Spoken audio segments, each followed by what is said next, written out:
She's fine. కాకపోతే veins చాలా deep గా కట్ అవడం వల్ల బ్లడ్ లాస్ చాలా హెవీగా ఉంది. తన స్పృహలోకి రావడానికి కొంచెం టైం పడుతుంది.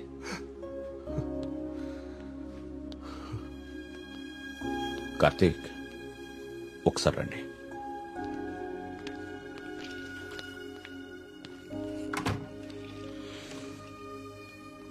కార్తీక్, నువ్వు నన్ను రమ్మడం మంచిదైంది. నీ అనుమానం నిజం. ప్రియ తిన్న ఫుడ్లో ఒక డ్రగ్ కలపబడింది. ప్రియ బ్లడ్ ని పవర్ఫుల్ మైక్రోస్కోపిక్ అబ్జర్వేషన్ చేశాను.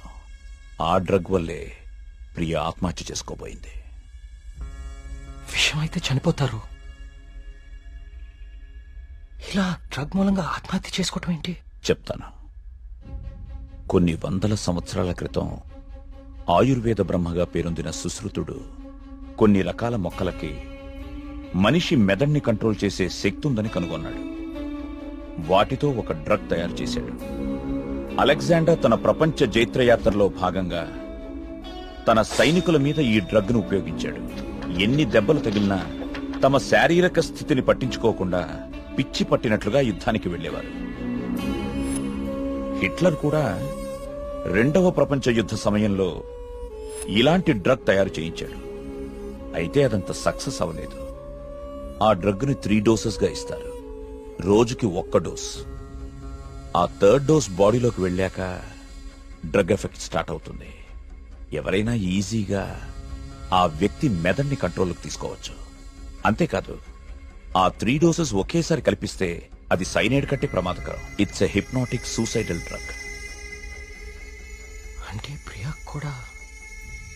ఎస్, ప్రియ విషయంలో కూడా అదే జరిగింది. ఆ డ్రగ్ కలిపారు. That might be 3rd dose. అంతకుముందే 2 డోసెస్ ఇచ్చేసి ఉండాలి. ఆ ఫుడ్ తిన్న వెంటనే ప్రియ మీద హిప్నాటిక్ ఎఫెక్ట్ స్టార్ట్ అయింది. అయితే ఎవరో తనని లెటర్ రాసి ఆత్మహత్య చేసుకునేలాగా హిప్నటైజ్ చేశారు. You're right. ఈ డ్రగ్ అసలు మన మార్కెట్లో దొరుకుతుందా? మార్కెట్లో ప్రోజోన్, డాల్మెన్ లాంటి హిప్నాటిక్ డ్రగ్స్ ఉన్నాయి. కానీ ప్రియకిచ్చింది వెరీ పవర్ఫుల్ డ్రగ్.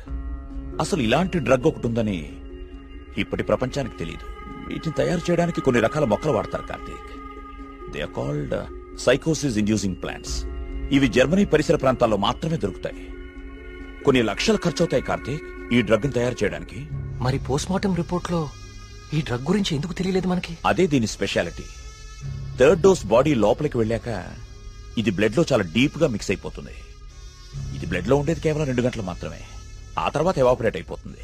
మనుషులు మామూలు అయిపోతారు. కానీ ఒకేసారి 3 డోసులు ఇస్తే వెంటనే చచ్చిపోతారు. పోస్ట్ మార్టం చేసేటప్పుడు నార్మల్ బ్లడ్ టెస్ట్ చేస్తాం కాబట్టి ఈ డ్రగ్ గురించి తెలియడం ఇంపాసిబుల్. అదృష్టం ఏంటంటే నువ్వు ప్రియని చాలా ఫాస్ట్ గా 2 అవర్స్ లోపే హాస్పిటల్కి తీసుకొచ్చావు.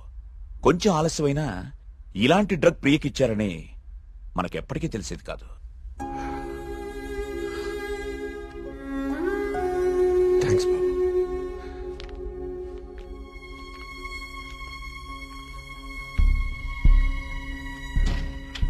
అయితే అన్ని ఆత్మహత్యలకి కారణం ఆ డ్రగ్. సుబ్రహ్మణ్యపురం లాంటి చిన్న ఊరు మీద ఇన్ని లక్షలు ఖర్చు పెట్టి ఎందుకు ఈ డ్రగ్ ఉపయోగించారు? దేవుడి పేరు వాడుకుని జనాలను ఎందుకు చంపారు?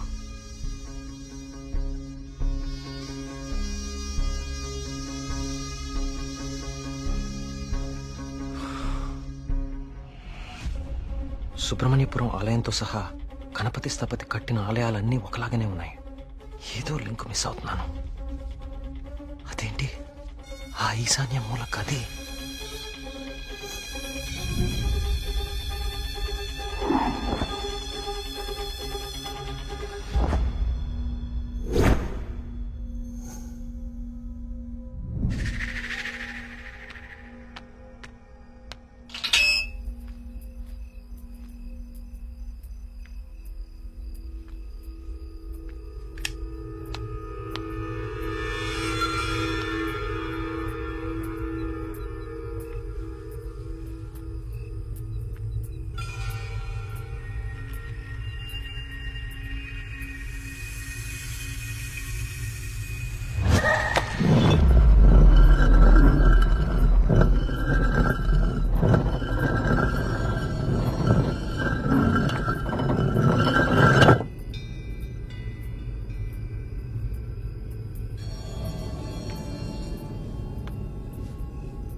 ఏ సమస్య పరిష్కారానికైనా తదేక దృష్టి అవసరం.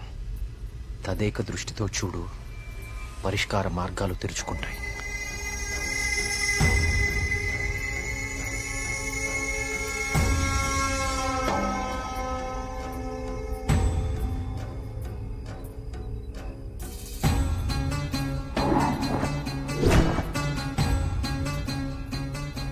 తదేక దృష్టితో చూడు, పరిష్కార మార్గాలు తెరుచుకుంటాయి.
గణపతి స్థపతి ఆలయ నిర్మాణం మొదలుపెట్టాడు.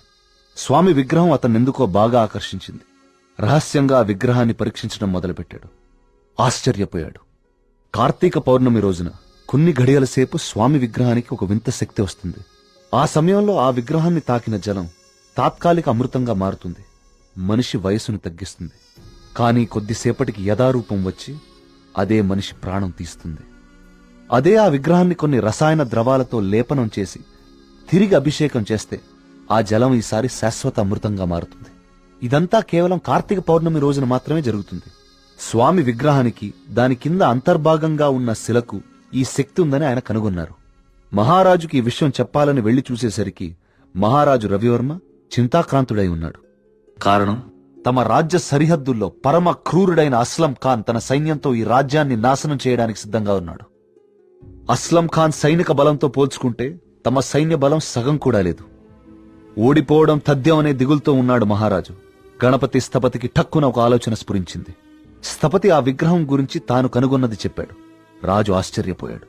ఆ రోజు కార్తీక పౌర్ణమి, అంటే స్వామి విగ్రహానికి వింత శక్తి వచ్చే రోజు. స్వామికి అభిషేకం చేసిన ఆ జలాన్ని తీసుకుని మహారాజు మారువేషంలో అస్లం ఖాన్ గుడారానికి వెళ్లాడు. వయసు తగ్గించే మందు తన దగ్గరుందని మాయమాటలు చెప్పాడు. అస్లం ఖాన్ మొదట నమ్మకపోయినా తన వాళ్లకి జరిగిన మార్పు చూసి ఆ జలాన్ని తను కూడా తాగాడు. రాత్రికి రాత్రి అస్లం ఖాన్, అతని ముఖ్య అనుచరుల ప్రాణాలు అనంత వాయువుల్లో కలిసిపోయాయి.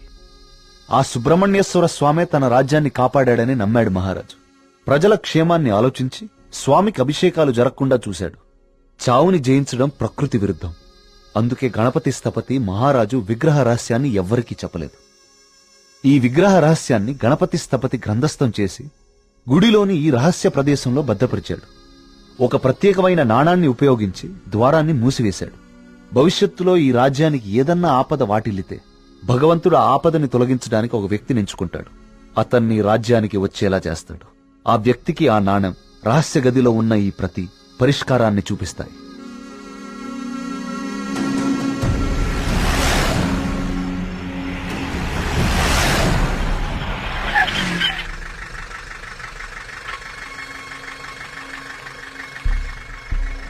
సైకోసిస్ ఇండ్యూసింగ్ ప్లాంట్స్. ఇవి జర్మనీ పరిసర ప్రాంతాల్లో మాత్రమే దొరుకుతాయి.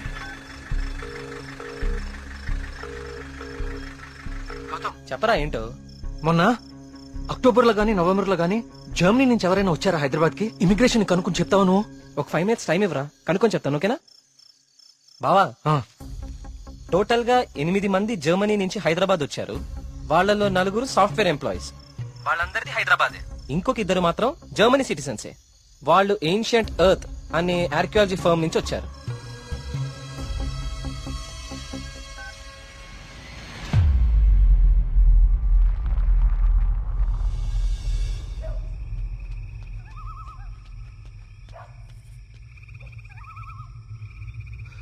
వర్మ గారు, ఏం జరుగుతుంది ఇక్కడ? అందరం ఈ ఊరు వదిలి వెళ్ళిపోతున్నాం బాబు. సార్ నా మాట కొంచెం వినండి. ఇంకా ఏముంది కార్తీక్ వినడానికి? ఏముంది? అక్కడ చావు బతుకుల మధ్య పోరాడుతోంది నా కూతురు కాదయ్యా, నా ప్రాణం. అక్కడ హాస్పిటల్ బెడ్ మీద నా కూతురు ఊపిరి పీల్చుకునే ఒక్కొక్క సెకండ్ నా గుండె 100 సార్లు ఆగి కొట్టుకుంటుందయ్యా. మళ్ళీ ఊపిరి పీలుస్తుందా లేదా?